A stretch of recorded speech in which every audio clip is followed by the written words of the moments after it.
It was, as Lord Peter Wimsey would later describe, with a mixture of irritation and amusement, a postal misdemeanor of the first water. The envelope arrived upon the low mahogany table of the drawing-room at Everleigh Manor, smudged as if the postman had performed some private experiment with ink and rainwater. No return address, no familiar hand, only a neat, albeit tremulous, scrawl in black ink. To whom it may concern, or not, some matters are best left unread. The postmark had been obliterated, and Wimsey, who had been idly inspecting the new bindings in the library, took the letter with an expression of mild curiosity that suggested he was accustomed to receiving far stranger correspondence. From the Chancellor of the Exchequer, no less. "Ah," he murmured, inspecting the paper between thumb and forefinger as if it were an exotic butterfly, a missive intended either for concealment or intimidation, possibly both. One wonders if the writer is a poet or a psychopath. Mrs. Arlington, the housekeeper, hovered behind him, her sensible shoes tapping a nervous rhythm upon the parquet. "It simply arrived, my lord. No one at the gate saw a soul deliver it, and it frightened Miss Emily." Wimsey lifted an eyebrow. Emily, the youngest of the Everleigh daughters, was the sort to scream at a mouse and faint at the sight of a spider. He did not entirely blame her. The envelope had a certain pallor, the kind of subtle suggestion that something might have been, metaphorically speaking, dead before it reached her hands. "Frightened, you say?" he murmured, tilting the envelope toward the lamplight. "Curious. And the postmark?" "Smudged beyond recognition, my lord." "Precisely." He tapped his long fingers upon the table with the gentle deliberation of a man composing an argument against the universe itself. "Which implies a hurry, an error, or more intriguingly, a desire that the origin remain unknowable. The sender, madame, wishes to play at the theatre of the unseen." Emily, clutching a handkerchief embroidered with her initials, ventured a timid question. "Do you think it's serious? Dangerous?" Wimsey smiled, though the corners of his mouth hinted at unease. "Danger is a matter of perspective. Consider, Miss Emily, that a letter need not contain poison or a pistol to unsettle the mind. The mere implication suffices." As he spoke, he noticed something that might have passed unnoticed by anyone else.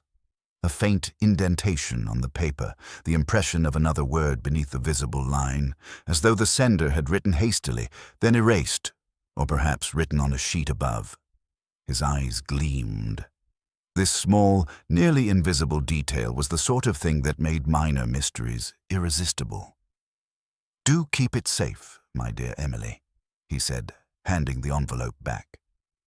"We may yet find that the letter is less a threat than an invitation or a confession, and I, for one, am always partial to invitations from the dead."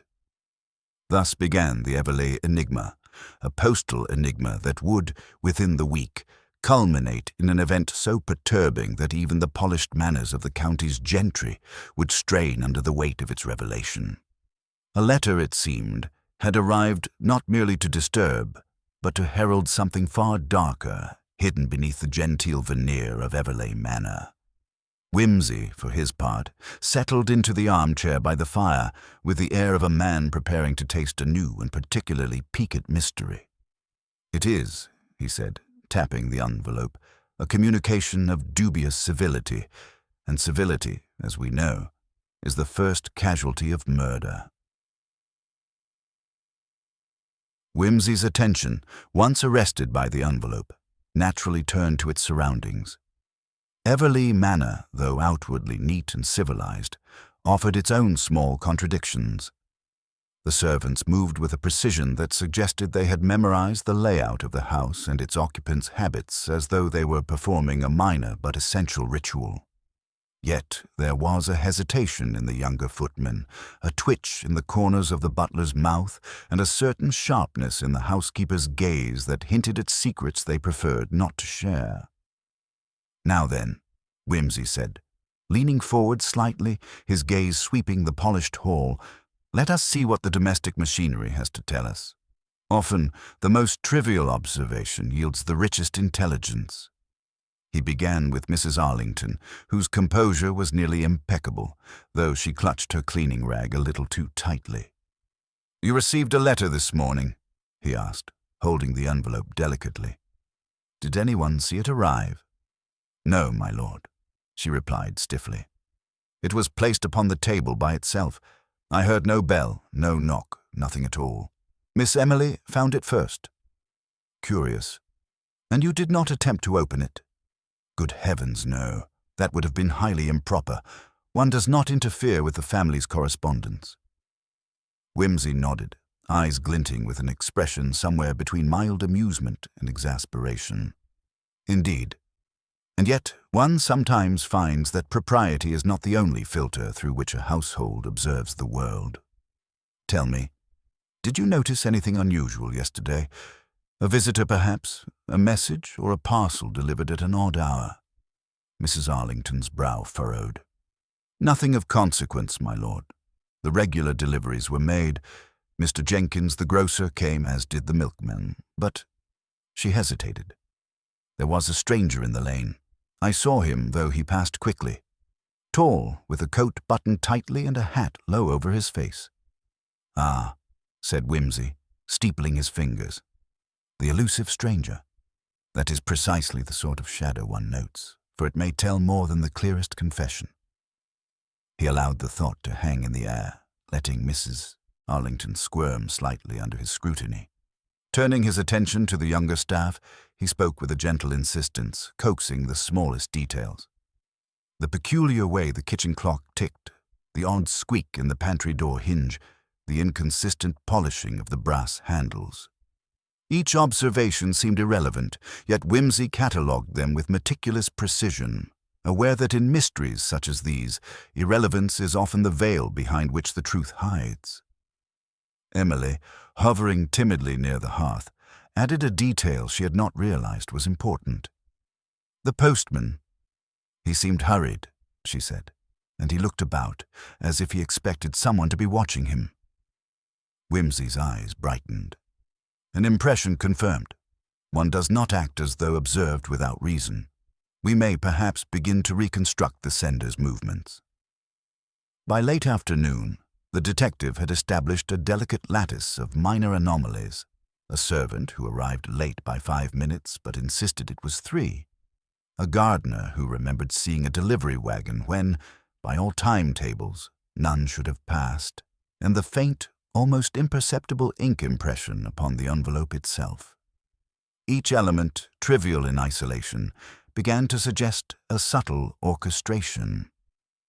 "Do you see," Whimsy said quietly to Emily, "how a house of manners conceals more than it reveals?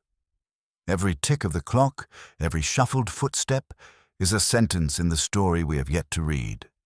And I, my dear, intend to read it in full." As the evening shadows lengthened, the manor settled into an uneasy quiet. Whimsy's thoughts wandered not to phantoms or ghostly portents, but to human motives, jealousies, fears, and clever manipulations. Somewhere within the measured rituals of Everleigh Manor, a human hand had contrived a message to unsettle, if not to threaten. And Whimsy, as always, relished the challenge of untangling a puzzle in which every servant, every clock, every minor quibble might conceal the pulse of something far more disturbing. By the time dinner was announced, he had already begun to sketch in the quiet recesses of his mind the first tentative outlines of what might have transpired, and who, among the polite and dutiful, might be complicit in a scheme that began with a single smudged envelope. The following morning, Whimsy rose with the deliberate serenity of a man who finds the world's chaos an invitation rather than an obstacle. The envelope, carefully preserved beneath a sheet of blotting paper, lay before him as though it were a rare insect specimen awaiting examination. Emily hovered nearby, eager for reassurance, yet apprehensive of the piercing intelligence in his gaze. "I trust you slept well?" he asked, sipping his tea with the calm detachment of one accustomed to observing human frailty from a slight remove. Emily nodded, though her hands betrayed a faint tremor. "I suppose. But I cannot stop thinking about the letter, Lord. Peter, who would write such a thing?" Wimsey allowed himself a faint smile, arch but not unkind. "We shall find out. It is, in truth, a polite invitation to curiosity. And curiosity, my dear, is the natural enemy of propriety." After breakfast, he began the methodical questioning of the household staff. The footmen were first, and Wimsey listened patiently as they recounted their routines, noting inconsistencies not as errors, but as subtle signals. One claimed to have seen a delivery wagon at 10:30. Another insisted he was polishing the silver at precisely that hour, and yet a third remembered the kitchen clock striking 11 as he passed the hall. Alone, each statement seemed trivial. Together, they created a series of minute temporal contradictions. "Interesting," Wimsey murmured, tapping the envelope with one long finger. "Our sender has assumed, either intentionally or by accident, that these small temporal gaps would remain unnoticed. That, of course, is the exact reason we must notice them." He moved then to the servants' quarters, observing gestures and micro-expressions. A twitch of the mouth, a refusal to meet his gaze, the nervous alignment of shoes. Wimsey had long argued that human behavior, if observed with care, revealed more than words. The butler, normally the epitome of reserved dignity, betrayed a fleeting hesitation when asked if he had delivered any messages himself, an instant that Wimsey catalogued with the precision of a watchmaker noting a misaligned gear. Meanwhile, Emily wandered into the garden, distractedly recounting to herself the details she had noticed. The faint footprint near the gate, the scent of damp earth mixed with a strange, acrid tang. Wimsey followed quietly, noting that these observations, though seemingly incidental, might intersect with the timeline inconsistencies noted earlier. Returning to the hall, he examined the envelope once more, scrutinizing the faint impression beneath the visible words. It was delicate work. The indentation suggested hurried writing on another sheet, likely discarded before delivery. He hypothesized that the sender had written in haste, possibly interrupted, and that this minor detail could narrow the suspect pool. By midday, Wimsey had constructed a tentative map of the morning's observations, a ladder of contradictions rising from the servants' statements, small environmental anomalies, and Emily's incidental discoveries. Each rung of the ladder led inexorably upward toward a conclusion hidden by politeness and habit, yet accessible through logic and careful deduction. "Do you see, my dear Emily," he said, drawing her into the study, "how a house may speak if one listens carefully? Each footstep, each glance, each misaligned clock is a syllable in a narrative we have yet to read in full, and it is this narrative that will eventually reveal our sender's purpose." At that moment, a loud knock at the front door startled them both. The postman, unusually flustered, handed a second envelope, smaller than the first, and bearing the same indistinct postmark. Wimsey took it in hand, inspecting it with keen interest. The handwriting was unmistakably the same, yet the tone, he noticed, carried a subtle change. Less warning, more insistence. "Ah," he murmured, tucking it beneath his arm with a flourish. "Our correspondent grows impatient, or more confident. Either possibility is revealing in its own way, and thus the game, my dear Emily, becomes a matter not merely of observation, but of interpretation." By mid-afternoon, Wimsey had resumed his cataloguing and analysis, carefully noting every small anomaly. And though no crime had yet been committed, the stage was set, the players gathered, and the first ripple of tension had begun to spread through Everleigh Manor. Each detail, seemingly trivial, carried the promise of revelation, and Wimsey's mind, ever alert, thrummed with the quiet excitement of one who knows a puzzle is on the brink of disclosure.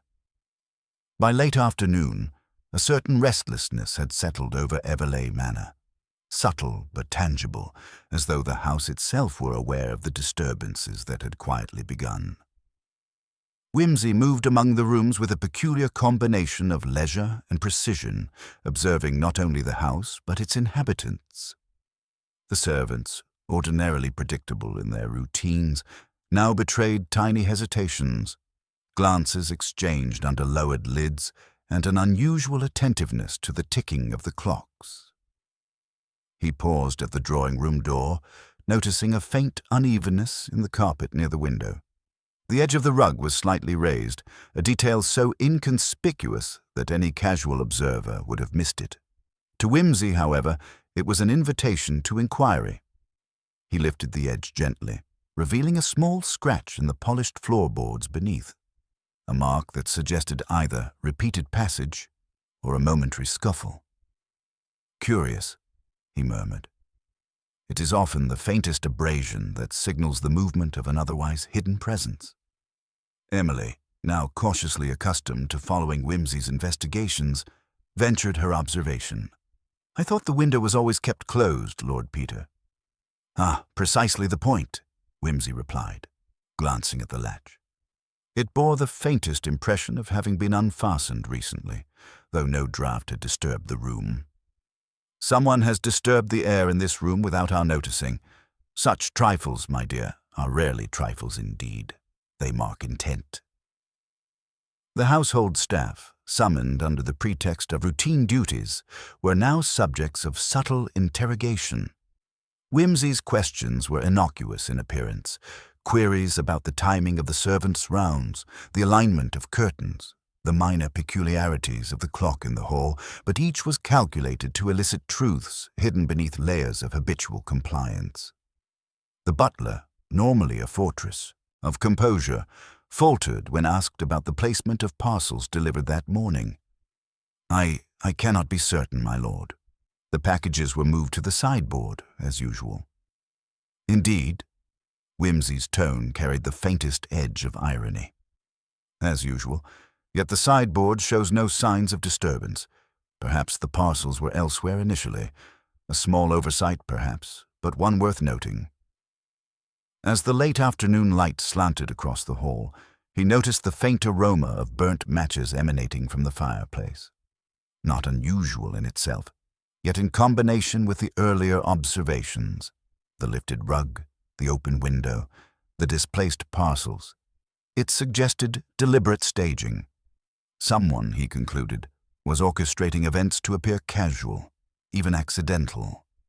The arrival of a visitor, an acquaintance of the Everleighs, Mr. Gerald Fenton, a solicitor with a reputation for meticulous attention to detail, added a further layer of complexity.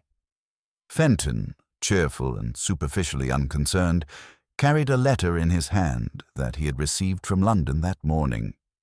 The envelope, though addressed in a familiar hand, bore no postmark. Its contents were brief, a mere note of instruction regarding legal documents, yet the coincidence of delivery could not be ignored. Whimsy's eyes flicked between the two envelopes now lying side by side on the table. The first, cryptic and threatening.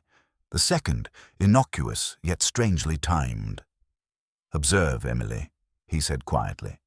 "The mind that plots a sequence of letters considers the cadence as carefully as a composer considers a motif. These missives are not isolated. They are part of a pattern, subtle and deliberate. And we, fortunate or unfortunate as you please, are being drawn into its rhythm." By the time dusk settled over the manor, the household had become a tableau of quiet tension. Servants moved with cautious deliberation, guests were polite but slightly uneasy, and the Everleigh daughters whispered behind lace curtains. Whimsy, seated by the fire, allowed the glow to illuminate the envelopes before him. Each wrinkle, each smudge, each faint indentation told a story. He was beginning to see the outline of the puzzle, a carefully constructed chain of events designed to test observation, patience, and discernment. And somewhere within that chain lay the intention of a mind both clever and daring, a mind whose next move would either clarify or further obscure the truth. Whimsy, as always, waited with the patience of a man who knew that revelation is seldom hurried. He had begun to understand the patterns, the subtleties of timing, and the psychological cues that marked the players in this small domestic drama. All that remained was to observe the next action, to see which thread would be tugged next, and which of the household's carefully concealed secrets would unravel first. The following morning brought no relief from the subtle tensions that had woven themselves into Everleigh Manor. The household moved with habitual precision, yet beneath the surface a certain unease persisted, like a clock that ticks ever so slightly off time, audible only to the most attentive ear. Whimsy, as usual, observed quietly, his mind cataloguing the minutiae, the way the housekeeper's fingers trembled when arranging the cutlery, the servant who lingered too long at the threshold, the faint trace of footprints along the side path that should have been empty. Emily entered the study, pale but determined, holding a small notebook. "I thought I might help, Lord Peter. I've written down what I saw yesterday in the garden, the footprints and the scent." Whimsy took the notebook with a smile that suggested both encouragement and mild indulgence. "Excellent. Even minor observations may prove the fulcrum upon which the entire puzzle turns. Let us examine them carefully." He leaned forward, eyes scanning the entries. Footprints, yes. Precisely the sort of detail easily overlooked. Note the spacing, the depth, the angle. They tell a story of movement, weight, and intent. "And the scent you noted?" "A sharp, acrid smell," Emily replied. "It seemed out of place, as though something had been burned briefly, or perhaps a chemical spilled." "Curious. Nothing in the household employs such an odor. We must consider the possibility of an outsider or a temporary visitor with a specific purpose." He paused thoughtfully, tapping a finger against his chin. "And yet, everything we have seen so far suggests careful planning. Our sender or experimenter desires observation, not necessarily chaos. Each detail, therefore, must be deliberate." After breakfast, Whimsy set out to test the chronology of events. He retraced the steps of the household that morning, noting exactly when parcels were delivered, clocks struck, and doors opened. Each servant's account, while polite and consistent on the surface, contained tiny discrepancies, mere seconds, perhaps, but seconds enough to imply manipulation. The kitchen clock, in particular, chimed 2 minutes late. A minor discrepancy, yet one that mattered in combination with the newly recorded footprints and the timing of the letter's arrivals. He paused at the side entrance, crouching to examine the disturbed earth near the gate. "See here," he murmured to Emily. "The soil is compacted along a specific path, indicating repeated passage. Whoever moved along this route was not merely passing, they were inspecting, perhaps even rehearsing their route. And notice the faint residue on the leaves, smoke or ash from that acrid scent you noted." Emily shivered slightly. "Could it be dangerous, Lord Peter?" "Danger," he said, smiling faintly, "is rarely obvious until it arrives. Our concern is clarity. Danger is the consequence of misinterpretation, but clarity is a shield against fear." Returning to the house, Whimsy questioned the staff again, this time more subtly, framing his queries around ordinary routines rather than the letters themselves. The butler, when asked about the unusual timing of the morning deliveries, hesitated, then mentioned, almost in passing, that he had seen a stranger lingering near the gate the previous evening. A tall figure, coat buttoned high, hat pulled low. The gardener confirmed it, though his recollection was vague. Even the housekeeper, who had previously dismissed the notion, admitted to a fleeting glimpse of a shadow moving across the side path. Whimsy nodded slowly, piecing together the fragments. The letters, the footprints, the faint odor, the temporal inconsistencies, all suggested a carefully orchestrated sequence designed to create uncertainty, to observe reactions, and perhaps to gauge the perceptiveness of the household. He began to suspect that the sender had anticipated the very inquiries he was now conducting, constructing a game of subtle psychological manipulation. By late afternoon, the evidence had coalesced into a coherent, if unsettling, picture. Someone had entered Everleigh Manor, deliberately leaving minor traces to test observation, and had communicated through letters that combined threat, intrigue, and timing with uncanny precision. Each act was calculated, designed not merely to disturb, but to elicit a response, and Whimsy realized that the game was only beginning. He leaned back in the study chair, the fire casting flickering shadows across the envelopes and notebook. "My dear Emily," he said softly, "what we have here is not merely a riddle of arrival and impression, but a test of perception, patience, and intellect. And in such matters, one cannot rely on hunches or conjecture alone. One must examine every step, every timing, every shadow. Only then does the truth, however disconcerting, reveal itself." Outside, the manor seemed serene, the gardens immaculate, the sun slipping toward evening. Yet within, the subtle rhythm of observation and anticipation continued, and Whimsy, as always, waited for the first tangible response from a mind as clever and calculating as his own. As evening drew on, the manor settled into a deceptive calm. The servants, though maintaining their usual appearances of efficiency, moved with an edge of caution, as if aware that their every gesture was under scrutiny.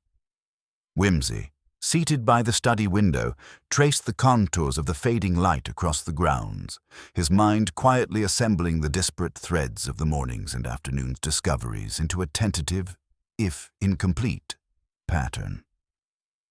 Emily approached once more, clutching the notebook tightly.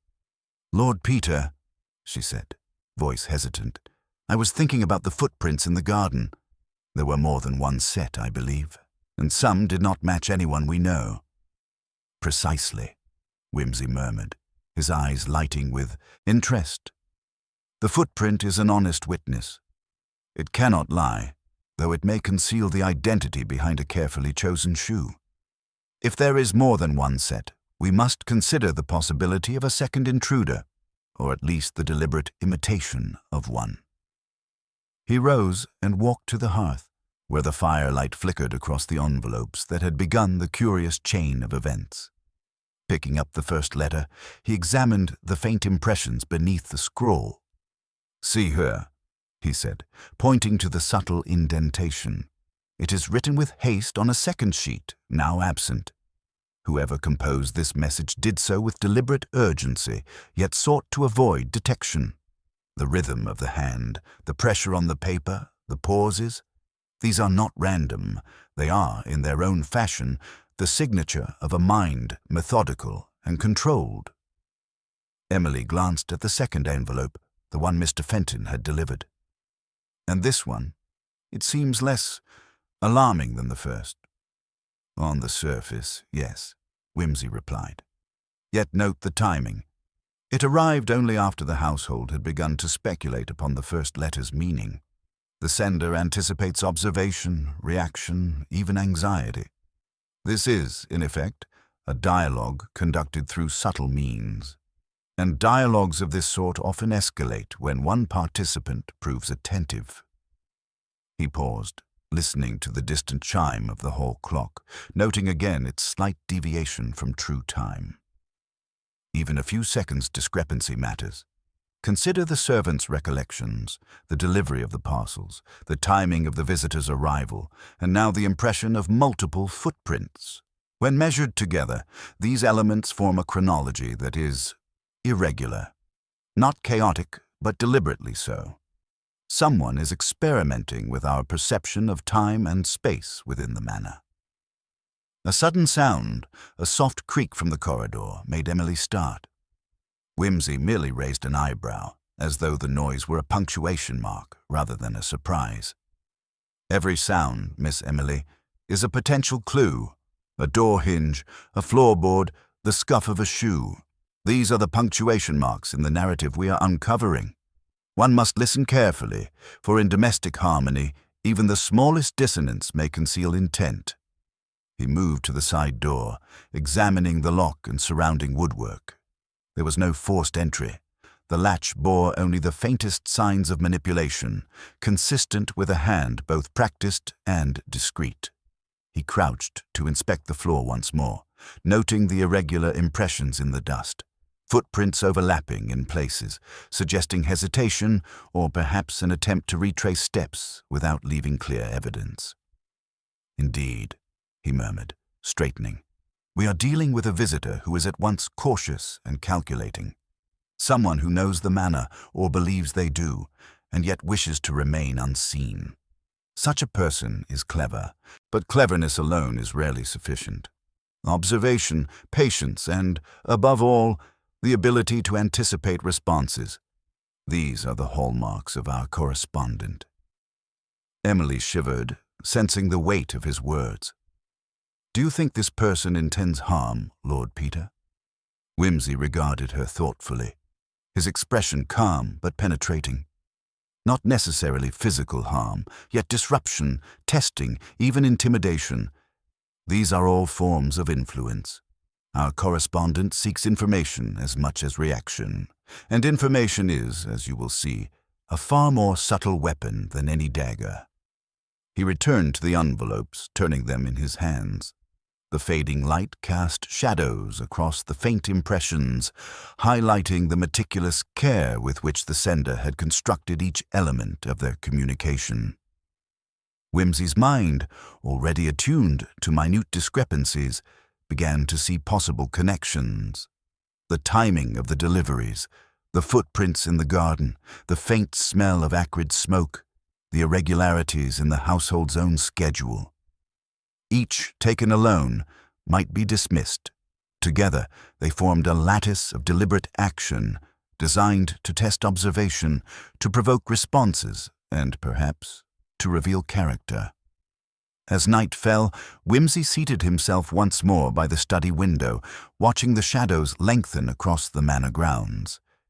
He did not yet know the identity of the person orchestrating this subtle game, nor the ultimate purpose behind it. But he did know that every action, every minute detail, was a deliberate thread in a tapestry of human cunning. And as always, he would follow each thread to its conclusion, however dark or unexpected that conclusion might prove. The following morning, Everleigh Manor awoke to an air of subtle unease that clung to the corners of rooms and the shadowed recesses of the corridors. The servants moved with quiet deliberation, aware that their routines were no longer invisible. Wimsey, as ever, observed from the vantage of casual composure, noting each footstep, each glance, each minor hesitation, as if they were lines of a hidden script being performed in miniature before his eyes. Emily approached, notebook in hand, having spent the early hours retracing the footprints in the garden. "Lord Peter," she said, voice low, "I noticed something odd. Some prints seemed deeper, heavier, almost as though the person had paused or shifted weight deliberately. And others were lighter, fleeting, as if someone tried to mask their presence." "Excellent observation," Wimsey replied, his expression sharpening. "This is precisely the sort of detail that transforms an ordinary curiosity into a significant clue. The varying depth suggests either multiple individuals or a single individual carefully manipulating the evidence. In either case, the intent is unmistakable: to confuse and mislead."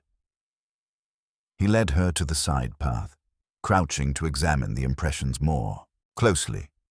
The soil had retained subtle traces of dragging along one edge, almost imperceptible, suggesting a deliberate retracing of steps or the careful movement of an object.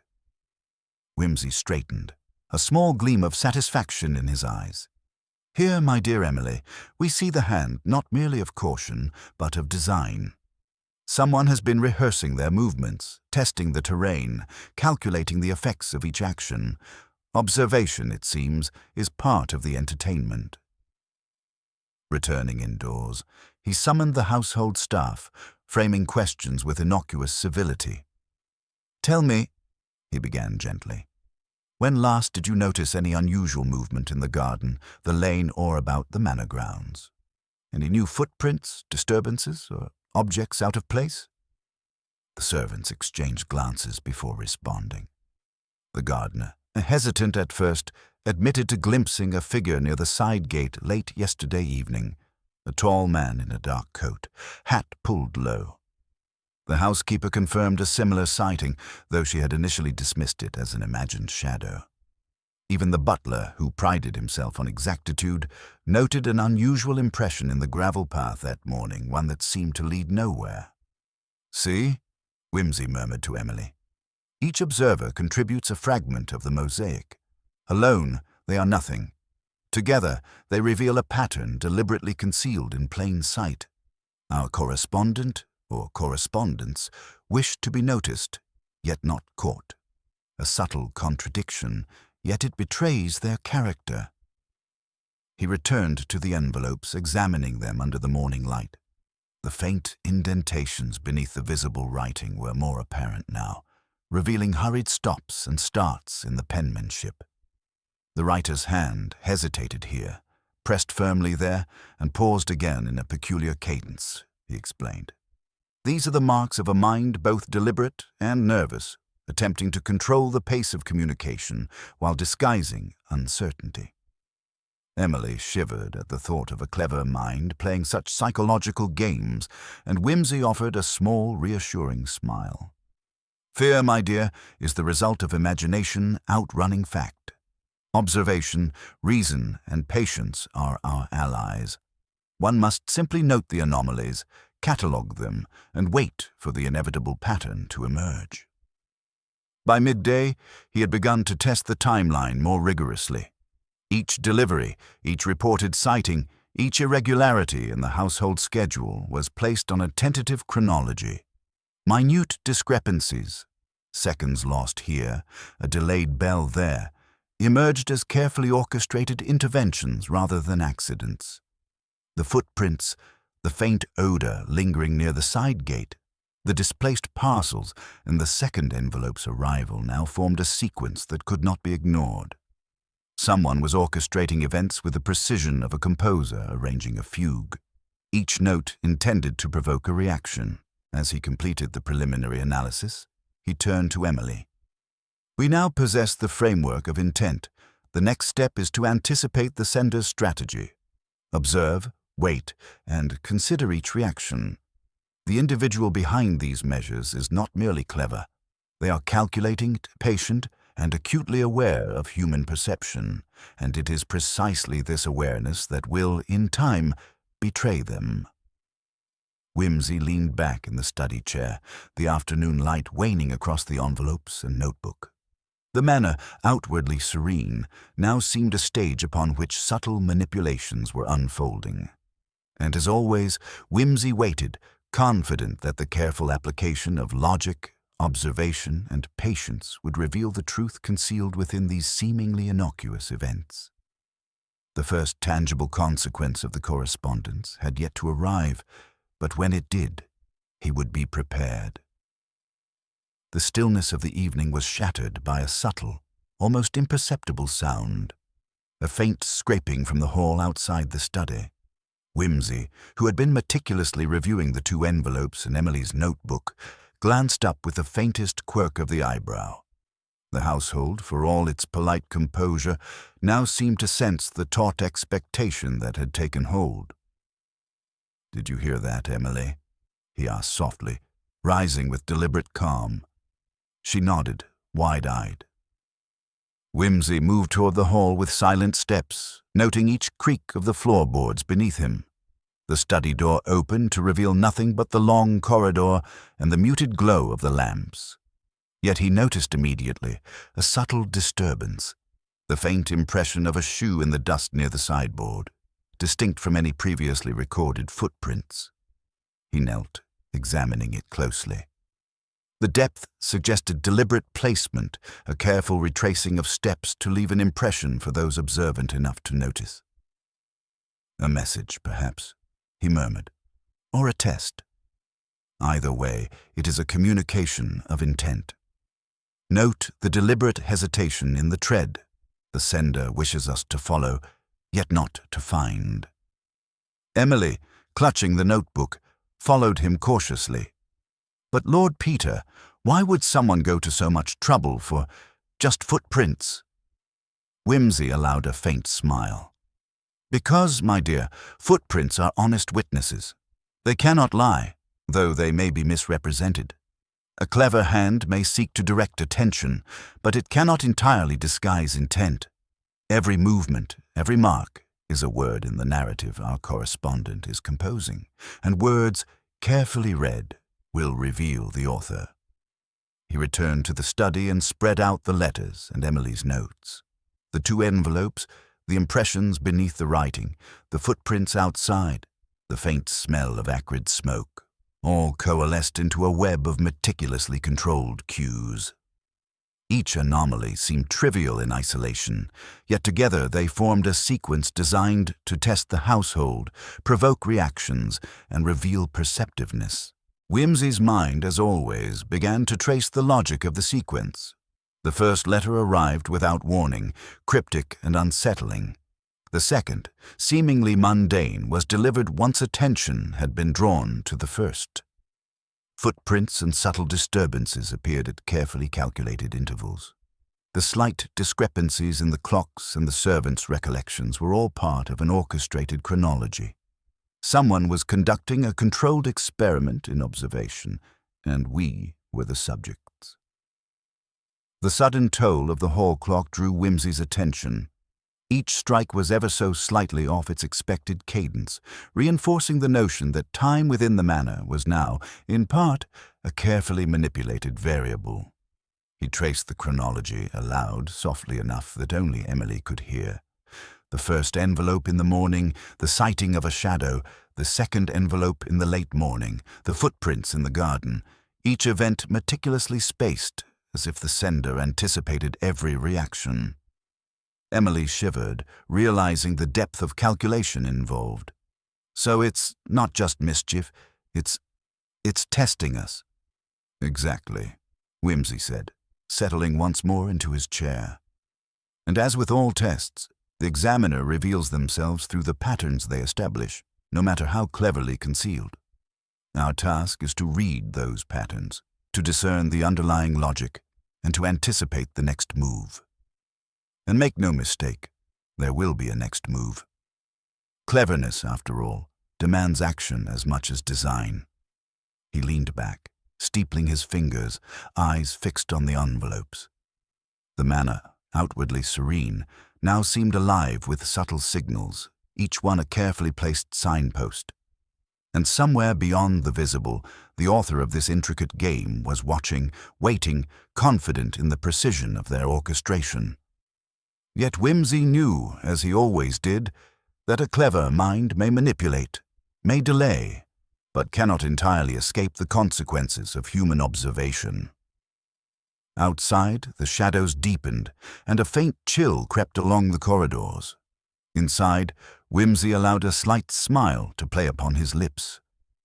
The stage had been set, the actors gathered, and the first real interaction of this subtle game was about to unfold.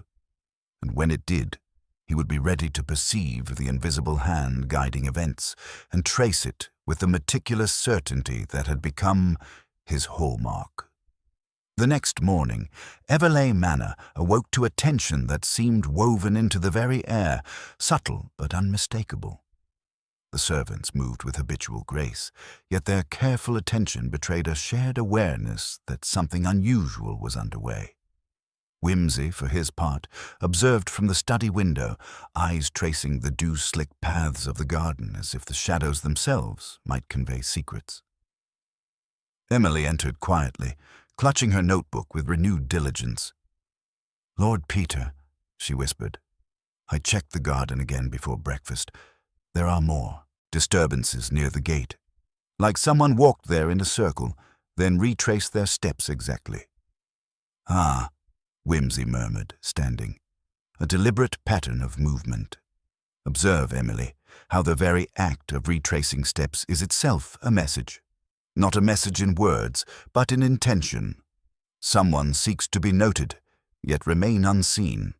Such calculated misdirection is a signature of a clever mind indeed."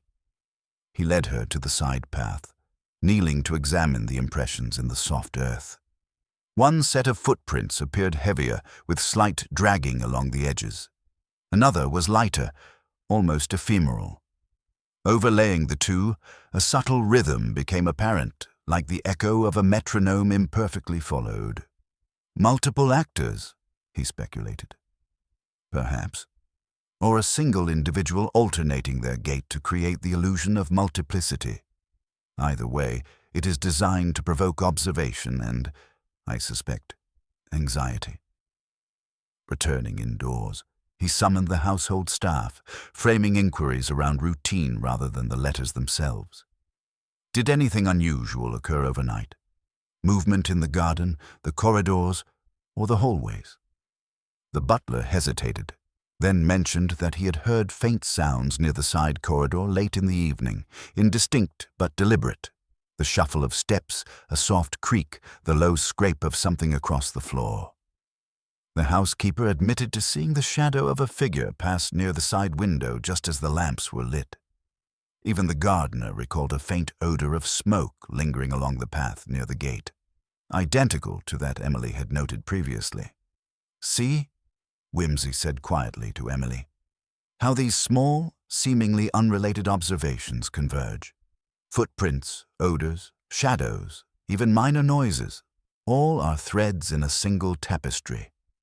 The author of this design is at once bold and meticulous, confident in the obscurity of their manipulations." He returned to the envelopes on the study table. Examining them once more under the morning light, he traced the faint indentations beneath the ink. Pauses, hesitations, abrupt stops. These were not accidental. The sender wrote with urgency, yet sought to control the impression left on the paper, a psychological signature as telling as a fingerprint. By late morning, Whimsy had begun to construct a more detailed timeline. The first letter arrived early, cryptic and unsettling. The second appeared once attention had been drawn. The disturbances in the garden occurred at calculated intervals. Shadows were sighted at times just before or after the letter's deliveries. Even the clock discrepancies now fit within a larger framework, one designed to unsettle and observe, to manipulate perception as much as behavior. Emily, notebook in hand, leaned closer. "So the sender is watching us? Testing us?" "Precisely," Whimsy said, voice calm but firm. "It is an experiment in perception, a test of our attention to detail. And in such a test, the cleverest moves are those that go unnoticed, that appear trivial until the underlying pattern is revealed. Our task is to anticipate, to interpret, and ultimately to expose the mind behind these subtle manipulations." As afternoon light waned, Whimsy's attention turned to the hall clock, still striking with its slight discrepancy. The subtle misalignment, previously dismissed, now revealed itself as another deliberate measure, an alteration of temporal perception to heighten uncertainty. He catalogued each minor anomaly, overlaying them upon the sequence of events, the footprints, the letters, and the faint odors, until the emerging pattern suggested a psychological map of intention. By early evening, the first tangible consequence of the orchestrated correspondence arrived. A quiet knock at the front door revealed a visitor, unknown but confident, bearing a third envelope, this one larger, heavier, and more formal. The handwriting echoed the earlier letters, but carried a different tone, a directive rather than a suggestion, the first clear communication beyond mere observation. Whimsy took the envelope, noting the precision of the folds, the deliberate care in its sealing. He opened it slowly, allowing Emily to glimpse the first few words. Even without reading the full content, the structure, spacing, and cadence conveyed a purpose. A provocation designed to draw attention to details previously overlooked, to accelerate the psychological game. "Observe, my dear Emily," he murmured, eyes twinkling, "how the sender escalates, yet remains subtle. Each act, each disturbance, is a step in a carefully plotted sequence. And now, at last, the game moves from mere observation to overt communication. The next phase will test more than our attention. It will test our reasoning. And it is precisely in reasoning that the sender will reveal, unwittingly, their true identity. The house settled into silence once more, but it was a silence pregnant with anticipation. Each shadow, each creak, each faint odor was now charged with significance, and Whimsy, as ever, prepared to follow the subtle threads of logic that would, ultimately, expose the hand orchestrating the quiet turbulence of Everleigh Manor. Night had fallen over Everleigh Manor, draping the corridors and gardens in deep shadows that seemed to amplify every small sound. Whimsy, seated by the study fire with the third envelope before him, allowed Emily to remain close, observing the subtle interplay of light and form as he pondered the puzzle's latest development. The letter had been carefully opened and its contents examined. Instructions, deliberately ambiguous, hinting at a meeting, a placement of objects, a detail to note, but nothing explicit, nothing overtly threatening. The subtlety was, as Whimsy had anticipated, the sender's hallmark. "Notice, Emily," he said softly, tracing the edges of the envelope, the precision in which even the folds are made. Nothing accidental here. Each crease, each indentation is as carefully calculated as the steps that led to the footprints in the garden. Our correspondent seeks to communicate, to provoke, but without revealing themselves directly. The true game, my dear, is in the invisible hand behind these arrangements. Emily shivered, though she did not speak, sensing the quiet intensity of his observation. Whimsy rose and moved to the window, looking out across the dimly lit grounds. The faint impressions in the soil, still visible under the moonlight, confirmed what he had suspected. The third letter had not arrived merely by chance. Its delivery and the timing of previous events were choreographed, designed to manipulate perception, to induce speculation, to test the household's attentiveness. He returned to the study and called the household together under the pretext of a simple announcement. The servants, accustomed to his mild eccentricity but sensing a deeper purpose, assembled quietly, their movements precise yet cautious. Whimsy, as always, spoke with a calm authority that left room for reflection rather than dictating compliance. "We have received a sequence of communications," he began, "each designed to draw attention to particular elements of the manor, to provoke observation and perhaps to unsettle. What might seem trivial, a footprint, a misaligned clock, a faint odor, has been placed deliberately to test our awareness. I mention this not to alarm, but to instruct. Observation is our ally, and reasoning is our shield."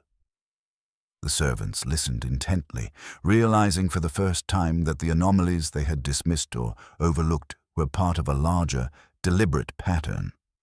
Whimsy continued, carefully guiding their attention to details they had previously thought inconsequential: the faint dragging of soil, the slight misalignment of furniture, the timing of deliveries, the careful positioning of shadows by moonlight.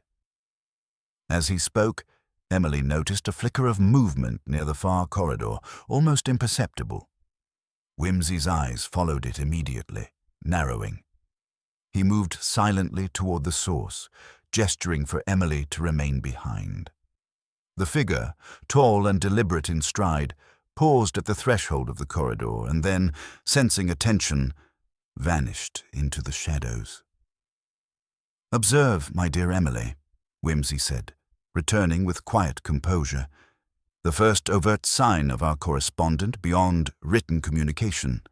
The pattern is emerging. They are bold, but not careless. Cleverness, after all, is revealed not only in concealment, but in the slightest of gestures." He began reconstructing the sequence in precise order. The first letter, the second envelope, the footprints, the subtle disturbances, and now this fleeting physical presence. Each element reinforced the conclusion he had long anticipated. Someone both clever and patient was orchestrating events, testing, perception, and manipulating response. By the late hours of the night, Whimsy sat once more with Emily, his gaze fixed upon the study table, the letters, and the scattered notebook pages.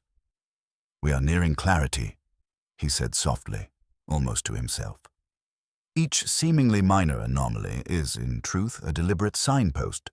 The identity of the orchestrator will reveal itself through the careful observation of these details, the inconsistencies, and the subtle psychological markers that no amount of precaution can entirely erase. And when that revelation comes, it will be the precision of logic, not conjecture or fear, that unmasks them. Outside, the manor lay in stillness, but within, every footstep, every shadow, every slight odor or displaced object was now charged with significance. Whimsy, as always, remained poised, patient, and alert, ready to trace the invisible threads that would, at last, connect all these deliberate disturbances into a coherent whole, revealing the mind behind the quiet turbulence that had overtaken Everleigh Manor. Dawn broke with a pale, hesitant light over Everleigh Manor, casting long, angular shadows across the dew-flecked gardens. Whimsy, already dressed and quietly methodical in his movements, surveyed the grounds once more. Every trace from the previous night, the footprints, the slight disturbances in the soil, the faint, lingering odor, had been carefully documented in Emily's notebook. He consulted it briefly, confirming that the sequence of events was consistent with the deductions he had formed over the past days. "Observe, Emily," he said softly, gesturing toward the garden. "How even in apparent stillness, every element aligns with intention. Footprints, odor, shadows, letters, and now a fleeting physical presence. All form a chain, deliberate in both design and rhythm. Our correspondent has underestimated only one factor: human attention guided by reason."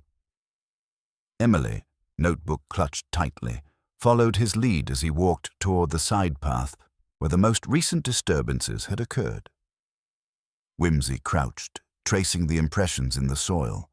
The overlapping patterns were now unmistakable. One set of prints, heavier and deliberate, had been deliberately overlaid by lighter impressions, a clever attempt to create the illusion of multiplicity. The dragging along one edge suggested repeated rehearsal of movement, a carefully constructed misdirection. Returning indoors, Whimsy summoned the household once more. The servants, though polite, could not conceal the tension etched into their postures. They watched him closely, sensing that today would bring answers long withheld. "We have observed," he began, with his customary calm precision, "a sequence of letters, disturbances, and signals, each deliberately orchestrated. Each minor anomaly, footprints, odors, shadows, and the cadence of deliveries has been placed to test our perception. Yet every pattern, however cleverly disguised, carries the mark of its author. Observation, patience, and reason now bring us to a moment of clarity." He moved to the fireplace, where a small pile of letters and Emily's notes lay. Carefully, he reconstructed the timeline aloud. The first letter, cryptic and unsettling. The second, deliberately timed to coincide with heightened attention. The third, a directive testing both observation and reaction. The footprints and disturbances, each calculated to mislead, yet reveal. The fleeting appearance of a figure near the corridor, all arranged with subtle genius. "Notice," Whimsy said, eyes gleaming, "how the careful placement of even the smallest details betrays character. A mind meticulous, deliberate, yet impatient for observation. And in this impatience, there is a trace, a flaw, a signature that cannot entirely be hidden." He turned to the assembled household, his voice calm yet firm. "It is time to confront the author of this intricate game. The evidence, gathered over days of careful observation, now forms an unmistakable chain. Every step, every minor anomaly, every psychological prompt has led to this moment. and the clever hand behind it will reveal itself, either through the precision of logic or the inevitability of human impulse. A faint movement caught his eye near the side corridor. The figure appeared again, deliberate and confident, but now clearly unmasked by the pattern of the disturbances. Whimsy's eyes narrowed slightly, and he gestured for Emily and the butler to remain back. "Step forward," he called quietly but authoritatively. The figure paused, then reluctantly obeyed, revealing the tall silhouette previously glimpsed in the shadows. The room seemed to contract, tension coiling like a spring, as all present awaited the explanation that would untangle the careful web of letters, footprints, and manipulations. Whimsy, calm and precise, began to recount the sequence of events, tracing the logic of every minor detail. The letters' timing, the footprints' depths and patterns, the slight irregularities in clocks, the odors, and the subtle psychological nudges. Each observation, seemingly trivial, was now connected in a coherent chain, leading inevitably to the identity of the orchestrator. And as he spoke, the figure's composure faltered, a flicker of recognition and unease passing across their face. The meticulous game, so carefully executed, was now laid bare under the unerring lens of observation and deduction. The invisible hand guiding the disturbances had been traced with unerring precision, and there could be no escape from the logic that Whimsy wielded as both sword and lens. The figure stood frozen, caught between defiance and recognition, as Whimsy methodically laid out the chain of reasoning that had led to this precise moment. He did not raise his voice nor gesticulate excessively. Each word was measured, deliberate, unfolding the invisible architecture of observation and deduction that had exposed the correspondent's subtle manipulations. "You will note," Whimsy said, gesturing calmly toward the letters, the footprints and the faint traces of smoke along the garden path, that each act, each anomaly, was carefully staged. The timing of the letters, the discrepancies in our clocks, the alternating depths of the footsteps, and even the momentary glimpse in the corridor, all form a sequence impossible to fabricate without intimate knowledge of this house and its occupants. Emily, notebook in hand, watched the figure's posture falter. The faintest tremor in the hands betrayed anxiety, though the outward composure remained.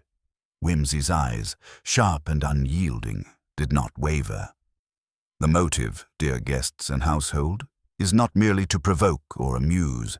It is to test perception, to elicit reaction, and perhaps to gauge character. And yet, he added with his customary dry emphasis, even the most meticulous game leaves traces, invisible to the careless eye, but evident to the observant. The correspondent's gaze flicked nervously from Whimsy to Emily, to the servants, then back again. I did not think anyone would notice," the voice admitted, hesitant, measured, but quivering under the weight of exposure. "I only meant to test, to see if anyone here was attentive enough. It was not meant to harm, only to observe." Whimsy inclined his head, arch and discerning. Indeed, observation is a noble endeavor, yet when it is conducted in secrecy, manipulating those unprepared, it becomes a form of quiet coercion. You sought to measure awareness and patience, and in doing so, left a trail of signs, the very trail that allowed deduction to reveal your hand. He moved to the sideboard, touching lightly the edge of the rug, then the indentations in the floor. The dragging here, the subtle differences in footprint depth, the carefully timed letters, each a syllable in a narrative composed to mislead, yet inevitably betrayed by precision and oversight. The smoke, the shadows, the misaligned clock, they were all your cues, yet each one was also a signature. Cleverness is commendable, but it cannot entirely mask itself from reasoned scrutiny. The figure's shoulders slumped, the last traces of composure crumbling in the quiet gravity of logical exposure. The household watched in a mixture of relief and awe as Whimsy's methodical reasoning transformed subtle disturbances and psychological tests into a clear, undeniable chain linking each act to its author. "And now," Whimsy concluded, his voice calm, measured, and lightly ironic, "you are at liberty to acknowledge the consequences of this experiment. Observation, patience, and reason have revealed that even the most calculated design leaves evidence, and human perception, if sufficiently trained and attentive, is rarely deceived indefinitely." The correspondent faltered, then nodded in reluctant acquiescence. The clever game having reached its inevitable resolution. Emily exhaled quietly, her notebook clutched in relief, while the household, previously tense and anxious, relaxed for the first time in days. Whimsy straightened, glancing briefly around the room, then offered his characteristic arch smile. "And now, dear Emily, and dear friends of Everleigh Manor, we may consider the experiment concluded.